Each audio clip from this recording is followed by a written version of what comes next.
মানুষ চেনার সবথেকে সহজ উপায় হচ্ছে আপনার খারাপ সময়। কারণ খারাপ সময় এটা অত্যন্ত গুরুত্বপূর্ণ একটা জিনিস। এই জিনিসটা আপনাকে দেখিয়ে দিবে কে আপনার আপন এবং কে আপনার পর, কে আপনার সবথেকে কাছের এবং কে আপনার সবথেকে দূরের।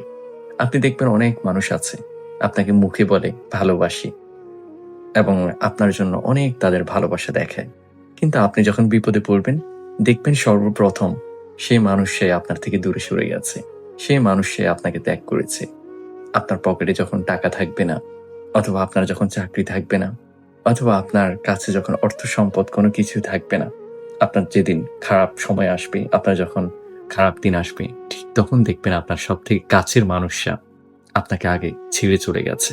এটাই হচ্ছে বাস্তবতা, এটাই হচ্ছে দুনিয়ার সবথেকে একটা সহজ উপায় হচ্ছে খারাপ সময়। এটা আপনাকে মানুষ চেনাবে কে আপনার কাছের এবং কে আপনার পর। এজন্য খারাপ সময় একজন মানুষের জন্য কখনো অভিশাপ কিংবা কষ্টের হয় না। এটা হচ্ছে আল্লাহর তরফ থেকে একটা নেয়ামত এবং আল্লাহর তরফ থেকে একটা পরীক্ষাও বটে। আল্লাহ তাআলা আপনাকে দেখিয়ে দিতে চান যে তোমার পাশে কে থাকবে শেষ পর্যন্ত এবং তোমার সুখে দুঃখে কে থাকতে চায় এবং কে তোমার থেকে মুখ ফিরিয়ে নেবে। এজন্য আল্লাহ তাআলা মানুষদেরকে খারাপ সময় দিয়ে থাকেন যেন তুমি মানুষ চিনতে পারো কে তোমার সবথেকে আপন, কে তোমার সবথেকে দূরের, কে তোমার কাছের এবং কে তোমার সবথেকে দূরের।